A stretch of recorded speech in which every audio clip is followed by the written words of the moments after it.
Ataqlıq sanatkar Duttar Piri Musajan Rozi 14 noyabr Ürümçi vaqti soat 20dan 54 minut o'tganda 93 yoshida vafot topdi. Shu viloyat inqilobiga qatnashgan Abdurahim O'tkirning iznomliq she'rini naqsh qilib aytib, jamoatchilikka tonutgan va tonilgan Uyg'ur xalqining san'at ishlariga o'chmas to'kib qo'shgan, bir umr xalqni kuylab mung hasratda bo'lgan vatanparvar zot Duttar shoyi Musajan Rozi Sharq Turkistonning G'uljum Mo'ng'ulkurada fani dunyo bilan vidolashdi. Marhumga Allohdan rahmat tilaymiz.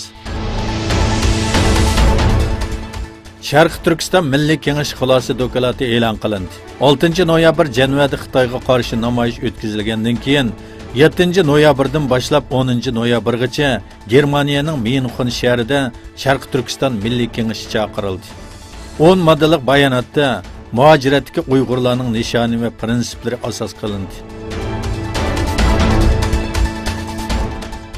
Eski Türklerinin Stalin zulmü bilen anı yurtlardan sürgün kılınğanlığının 74 yıllık xatir günüde, sürgünde de hayatından ayrılğanlar her xil murasimlar bilen xatirlendi.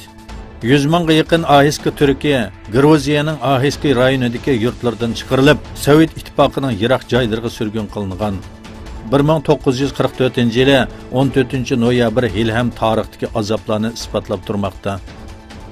Sürgün səfərində nurgun kişinin hayatından ayrılışı, hayat qağanlamı bağan yerlərdə nurgun müşkilatlarga duş kelganligi asla unutulmaydı.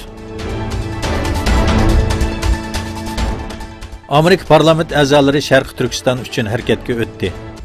Uyg'urlar ustidagi zulm sababli Xitoyga embargo yurgizishni talab qilgan Amerikalik majlis a'zolari qonun loyihasi o'tirg'i qo'yib, Trumpni tadbir qo'llanishga da'vat qildi.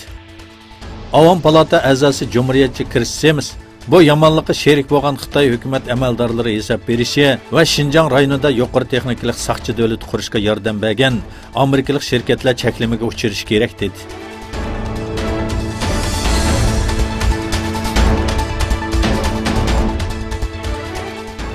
Qozog'iston Kiril elifbasidan Latin elifbasiga ko'chish harakatida 1,5 million kishi tunji Latin elifbasi bo'yicha kollektiv yezish faoliyatiga qatnashdi.